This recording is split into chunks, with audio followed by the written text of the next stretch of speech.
has already been said, you could say that we're delving into the mysteries that are hidden in plain sight until and unless we no longer have the need to see by and with the light of existence, or we could say the light of mind.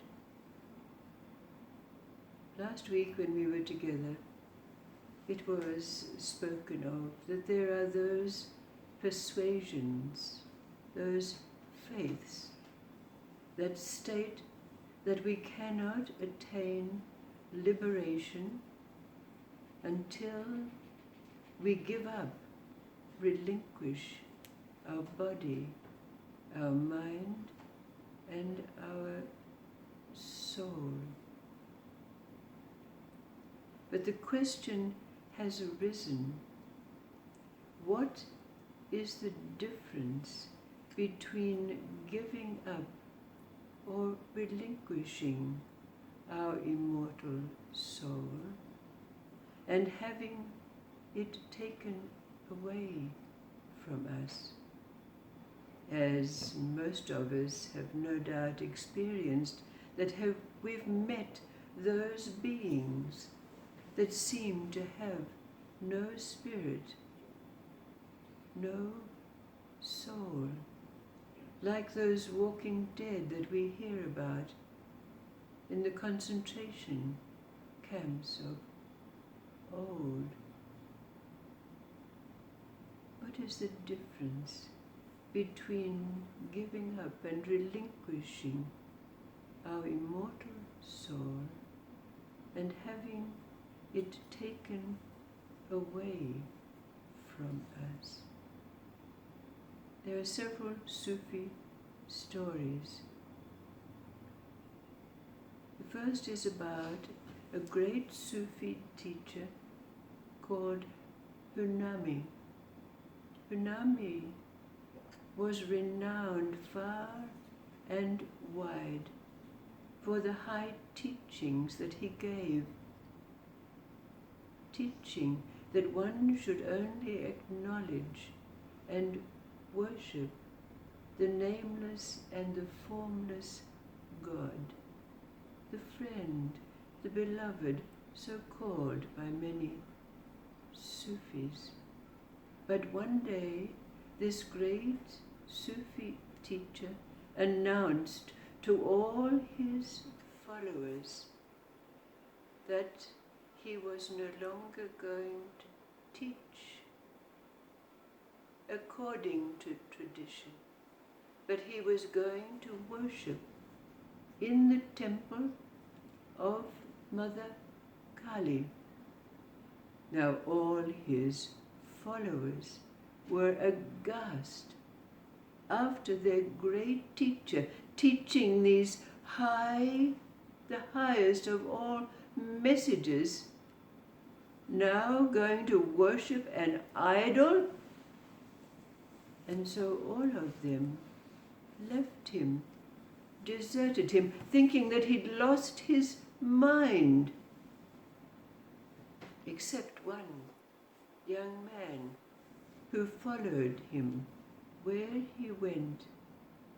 And the great teacher went to the temple of Mother Kali, and he said to the young man, "Why are you following me? Maybe I'm completely wrong."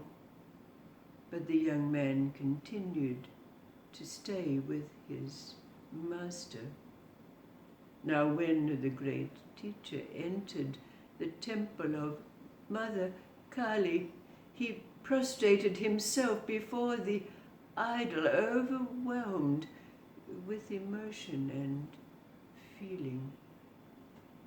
And afterwards he said to his only follower, "Why did you remain with me?"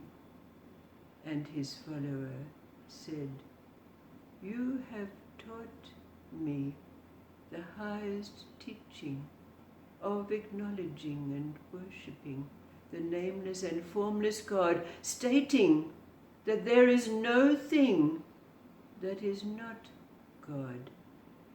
So if you choose to come and worship an idol, how can I doubt you?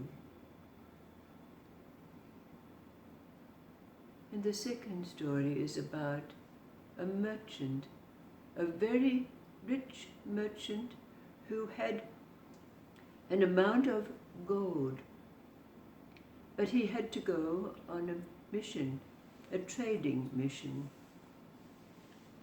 So he did not want to leave his gold in the state, in a place where it might be stolen, because there were many robbers around. So the merchant, casting around, saw a man sitting outside his tent, obviously a refined being, so thought the merchant, distinguished looking, refined looking. So he went over to him and he said, I am going on a trading mission. Will you take care of my gold? And the old man said, yes, leave it with me. So the merchant went off on his trading mission. But in the meantime, robbers came around and stole everything that everyone had. So when he came back and heard this news, he was aghast. And he was even more aghast when he saw the one who he had entrusted his gold to was none other than the head of the robbers, because here he was sitting with all the robbers around him as they were counting out their loot. And the merchant was about to leave, thinking that he'd lost everything, when the robber chief called him to him and asked, why are you leaving?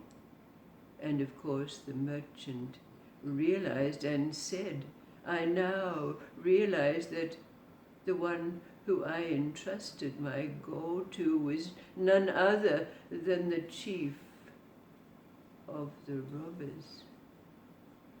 Oh, said the chief robber, but did you not entrust your gold to me?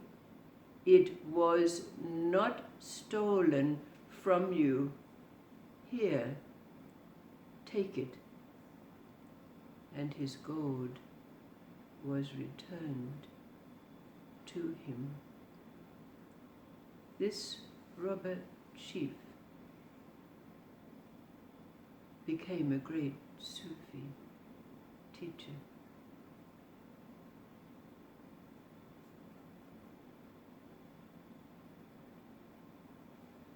The mysteries that we can only understand when we no longer have a need to see by and with the light of what we have called mind. As you now see, what is the mystery hidden in these stories?